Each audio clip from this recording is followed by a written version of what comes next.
Lord Mahavira, the 24th Tirthankar of Jainism.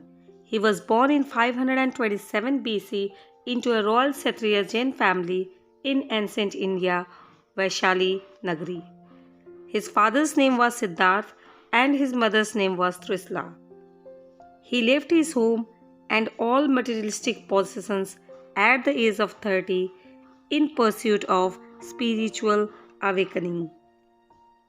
After a heartful practice of intense meditation and severe austerities for about 12 and a half years, at the age of 42, he attained Kewala Gyan, omniscience, the complete awakening of knowledge.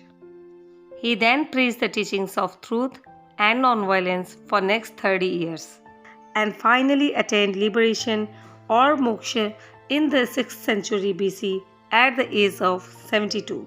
He is also known by other names like Veer, Ativir, Sanmati, Vardaman and Gyatputra. His main principles were ANEKANTAVADA, many-sided reality; SYADVADA, the theory of conditioned predications; NAYAVADA, the theory of viewpoints and standpoints. He believed that each and every living organism has equal rights of living its life, so he announced, "Live and let live." His theories and teachings were compiled by Indrabhuti Gautama, one of his chief disciples, as the Jain AGAMAS. Let us extract and try to understand some of his viewpoints.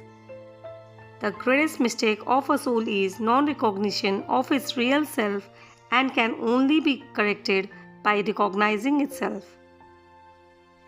Silence and self-control is non-violence.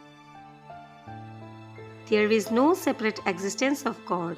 Everybody can attain Godhood by making supreme efforts in the right direction. Every soul is in itself absolutely omniscient and blissful. The bliss does not come from outside.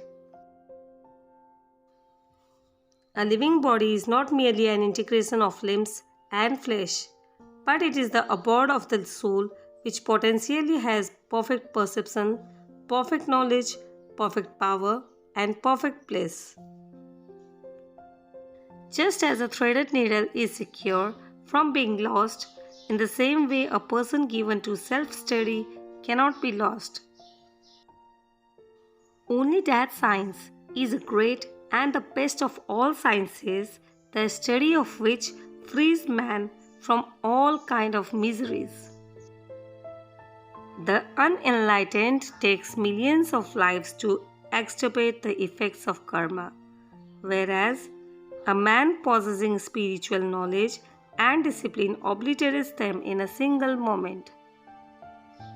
Those who are ignorant of the supreme purpose of life will never be able to attain liberation, in spite of their observance of the vows and rules of religious conduct and practices of celibacy and penance.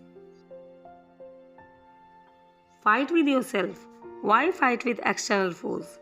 He who conquers himself through himself will obtain happiness. There is no enemy out of your soul. The real enemies live inside yourself. They are anger, pride, greed, attachments, and hate. Every soul is independent. None depends on another. It is better to win over self than to win over a million enemies. All unenlightened people produce sufferings. Having become deluded, they produce and reproduce sufferings in this endless world. That with the help of which we can know the truth, control the restless mind, and purify the soul is called knowledge. Don't kill any living beings. Don't try to rule them. Just as you do not like misery, in the same way others also do not like it. Knowing this, you should do unto them what you want them to do unto you. All human beings are miserable due to their own faults, and they themselves can be happy by correcting these faults. Respect for all living beings is non-violence. Have compassion towards all living beings. Hatred leads destruction.